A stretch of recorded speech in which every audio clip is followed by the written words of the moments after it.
usual palette that I use, and it's good to have a palette set up in an orderly way that you always recognize.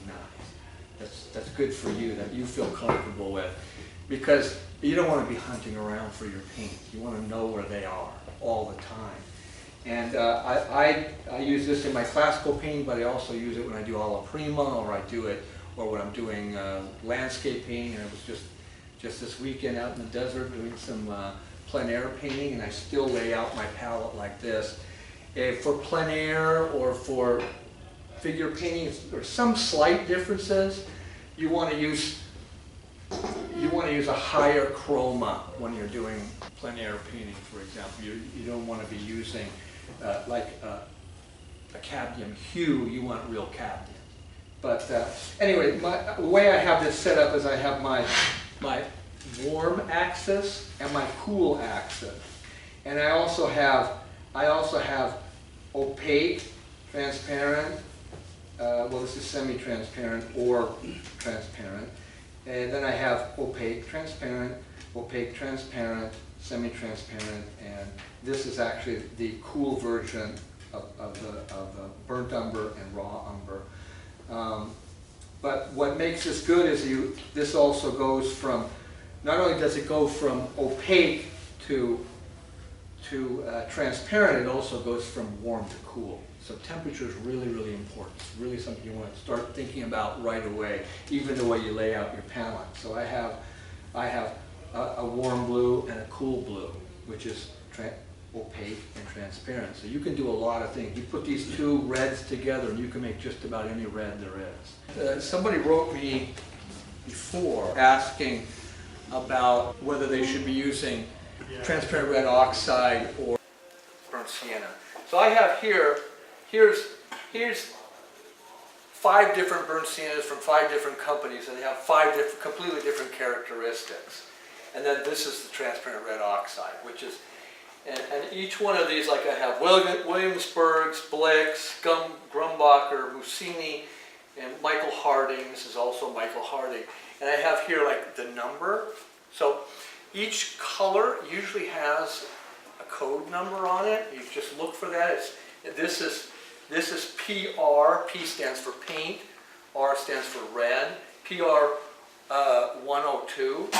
This is PR 101. This is PR 101. This one they didn't name it. This is PBR 7, and this is PR 101. They all claim to be burnt sienna. But you can see they all have different opacities. If you look on a tube, most tubes have it. See that on the back here, this is Williamsburg, okay? There's a little square with well, it can either have a line through it, or it's half black and half white. That means it's semi-opaque.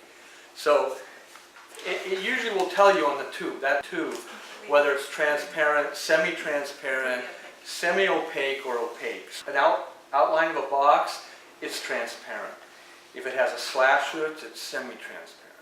Okay. If it's half and half, it's semi-opaque, and if it's all black, it's all opaque. So that should answer your question there. The point that I wanted to make is that every company is a little bit different.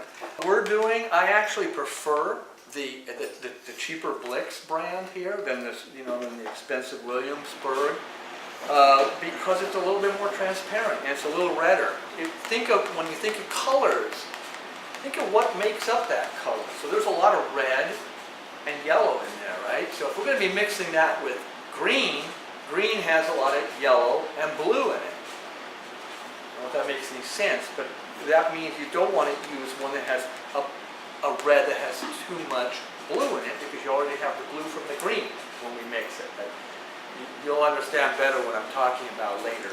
But anyway, the point of this is I just wanted to show you that every brand is a little bit different, and you just have to try them, see which ones you like. And it's not always the most expensive one that's the best. Like in this case, I prefer the Blick's. When I do a lot of my classical work, I prefer the lower chroma colors. But anyway, this is going through my palette here. I also wanted to bring here to show you how, for example, with my cadmium red light hue, which is the cheap thing. This is the cheap tube.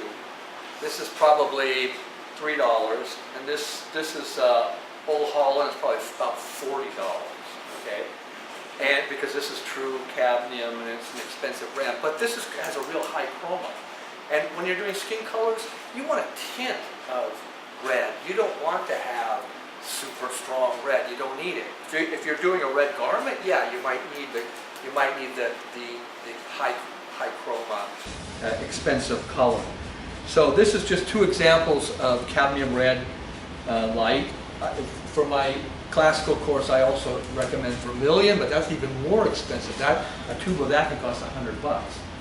When you're saying high chroma, does it mean intensity of the color? The intensity of the color, yeah, the intensity of the pigment, yeah. These are all my alizarin crimson, and they all have slightly different names. Like this is madder deep, or kaputt dunkel in German, or whatever. And then this is Old Holland magenta. This is phthalo red. This is carmine alizarin, and they're all very similar. This is lac de Garance or alizarin crimson. So some are a little bit more towards magenta, others are a little bit bluer, others a little bit warmer. You just have to kind of try them and see which ones suit you best. Again, I also recommend cerulean for what we need to do. The cheap brand is fine because you don't need a high chroma. Whenever it says hue means it's not the real deal. It just means it's the imitation of that color, and those are fine. This is a $3 tube. This is probably about a $40 tube, and they're about the same. Ultramarine, ivory black, and then some phthalo blue. Phthalo, yeah, it's greenish blue, and it's very, very transparent. It looks dark when you just look at it. It has a very deep, what they call a top color, and then when you mix it with white, it becomes almost blue. When we do this one, you might want to use lead white. Lead white is much better for doing these very transparent skin tones. Titanium white is very opaque. Yeah, because I just find it really chucky and thick. Yeah. Lead white is much better for doing subtle things. For scumbling. Scumbling means to put the paint over something, another color. It makes it it's very transparent, basically. Yeah. And also lead white, if you're not careful, it can become too transparent. As it dries, it gets a little bit more transparent. But for most of the things we're doing, titanium white is fine. There's also zinc white, which is a little bit more transparent, but it's a very, very cold white. And when you're scumbling or glazing a color over a light color over a dark color, it already becomes cool. So if you're putting a super cool color over other cool colors, it just becomes frigid in its color. This is also on my canvas online, so you can look at these things here. You can see how we're going to be using a lot of our complementary colors here. And notice how I can go from my primaries to my secondaries here. And when you mix them together, they come out almost exactly the same brownish gray. So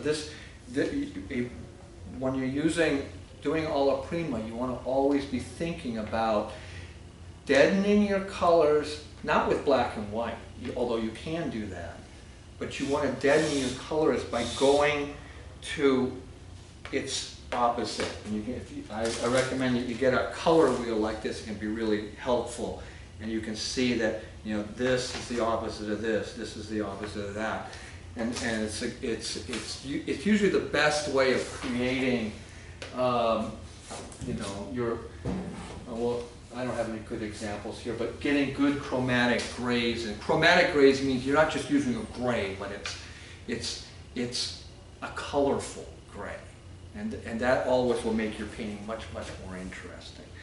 So those are all the things that I have here. Yeah, this is a way of here. This we're talking about the purity of the color.